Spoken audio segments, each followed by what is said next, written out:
जय श्री कृष्ण भक्तों। श्रीमद् भागवत महापुराण की भाव यात्रा 10वें स्कंद के 80वें अध्याय तक आ पहुँची है और इस अध्याय में श्री कृष्ण जी के द्वारा सुदामा जी के स्वागत का प्रसंग दिया गया है। राजा परीक्षित, जिनके मन में भगवान की कथा को लेकर के दृढ़ आस्था है, आज राजा परीक्षित ने सुखदेव जी से कहा है कि भगवान, प्रेम और मुक्ति के दाता परब्रह्म परमात्मा भगवान श्री कृष्ण की शक्ति अनंत है, इसलिए उनकी माधुरी और ऐश्वर्य से भरी लीलाएं भी अनंत है। अब हम उनकी दूसरी लीलाएं, जिनका वर्णन आपने अब तक नहीं किया है, सुनना चाहते हैं। हे ब्रह्मन, यह जीव विशेष सुख को खोजते खोजते अत्यंत दुखी हो गया है।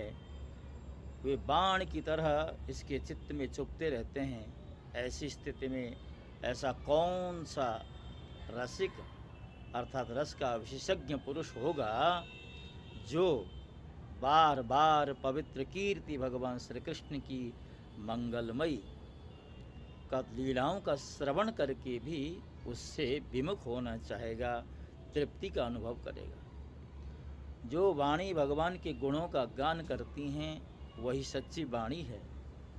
वही हाथ सच्चे हैं जो भगवान की सेवा के लिए काम करते हैं। वही मन सच्चा है जो चराचर प्राणियों में निवास करने वाले भगवान का स्मरण करता है। श्रवण वही धन्य हैं जो भगवान की लीला कथाओं का श्रवण करते हैं।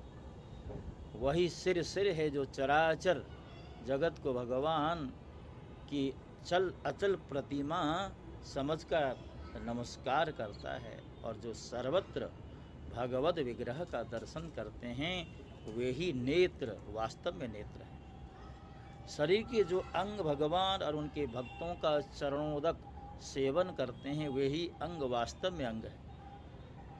सच पूछिए तो उन्हीं का होना सफल है। सुत जी कहते हैं, हे शौनकादि ऋषियों, जब राजा परीक्षित ने इस प्रकार प्रश्न किया तब भगवान सुखदेव जी का हृदय भगवान श्री कृष्ण में ही तल्लीन हो गया। उन्होंने परीक्षित से इस प्रकार कहा। सुखदेव जी बोले, हे राजन, एक ब्राह्मण भगवान श्री कृष्ण के परम मित्र थे।